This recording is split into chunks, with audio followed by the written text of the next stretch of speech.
భగవంతుణ్ణి అన్వేషించండి. జీవితంలో విజయం సాధించండి. అన్నిటికంటే ముఖ్యంగా ఎటువంటి ఆటంకాలు కలిగినా భగవంతుణ్ణి అన్వేషించాలనే దృఢ సంకల్పం పెంపొందించుకోండి. అప్పుడు జీవితంలో విజయం సాధిస్తారు.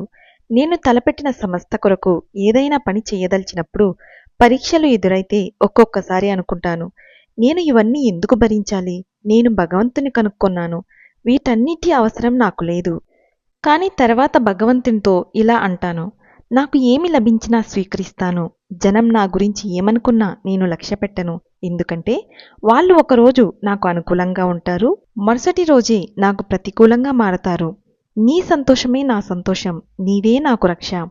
యేసుక్రీస్తు వంటి మహాత్ముల చైతన్యాన్ని ఆదర్శంగా చేసుకోండి. ఆయన సర్వ వ్యాపకత్వాన్ని గ్రహించండి. భగవంతుడు యేసుకు విశ్వ చైతన్యాన్ని ఇచ్చాడు. దాని ద్వారా ఆయన అన్ని విషయాలను తెలుసుకోగలడు. నేను ఇలా మాట్లాడుతూ ఉండగానే నేను ఏం చెబుతున్నానో ఆయనకు తెలుసు. మీరు ఆయన్ని చూడలేకపోయినా నేను చూస్తున్నాను. ఆయన ఇక్కడే ఉన్నాడు, కాంతి రూపంలో. ఈ దేవాలయాన్ని ఒక గొప్ప కాంతిగా పరివర్తన చేస్తున్నాడు. ఇక్కడ ఉన్న వాళ్ళందరూ నేను చూస్తున్న ఆ కాంతిలోనే ఉన్నారు.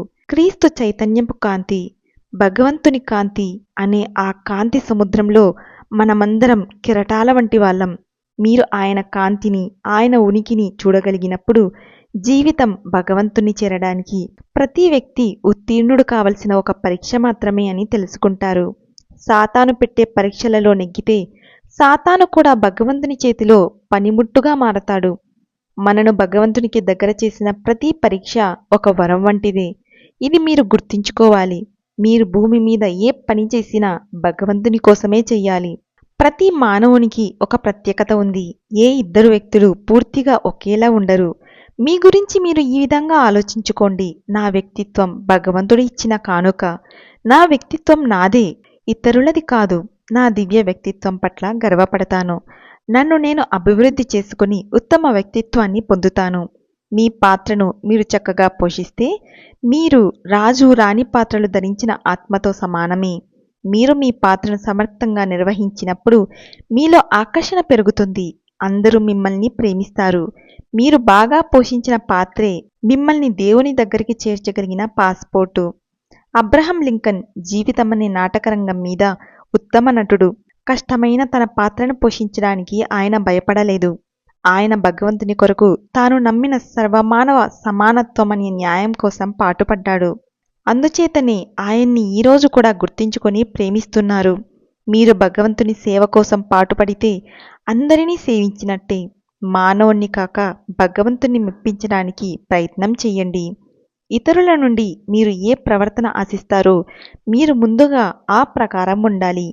ఈ సలహాలను ఆచరణలో పెట్టండి. ఒక్కొక్క మంచి లక్షణాన్ని ఒకసారిగా తీసుకొని దాన్ని అభివృద్ధి చేసుకోవడానికి ప్రయత్నించండి. ఉదాహరణకు, ఈ రోజు నుండి శాంతంగా ఉండడం అభ్యసించండి. మీరు విచారంగా ఉన్నప్పుడు కూడా చిరునవ్వుతో ఉండడానికి ప్రయత్నించండి. తరువాత ధైర్యాన్ని, నిర్భయాన్ని అభ్యసించండి. కొందరికి చీకటంటే భయం. మీరు వారిలో ఒకరైతే భయం పోయే వరకు చీకటి గదిలో ఉండడం అభ్యసించండి. భగవంతుడు మీతో ఉన్నాడనే భావనను పెంపొందించుకోండి. మీరు ఎవరూ ప్రవేశించలేని కోటలో ఉన్నా వ్యాధిగ్రస్తులు కావచ్చు. మీరు యుద్ధభూమిలో ఉండి మీ చుట్టూ ఫిరంగి గుళ్ళు పేలుతున్న ఆయుర్దాయం ఉంటే మీకే హాని జరగదు. మీ నిజాయితీని, స్వార్థరాహిత్యాన్ని, వ్యవహార దక్షతను పెంపొందించుకోవడానికి ప్రయత్నించండి. తన ఆశయాల కోసం ప్రాణత్యాగానికి కూడా వెరవని అమరవీరునిలాగా ఈ సాధనలో ముందుకు సాగిపోవాలి. ఎన్ని అడ్డంకులు వచ్చినా వాటి వల్ల చికాకు పడకూడదు, వెనక్కు తగ్గకూడదు. మీరు ఆ విధంగా ఉండాలి. ఒక అందమైన పుష్పాన్ని అందరూ చూడడానికి ఇష్టపడతారు. ఇతరుల పట్ల సానుభూతి, మంచితనం పెంపొందించుకుంటే మీరు ఒక ఆకర్షణీయమైన పుష్పంలాగా అవుతారు. పువ్వులోని అందం, స్వచ్ఛమైన మనస్సులోని ఆకర్షణ మీలో ఉండాలి.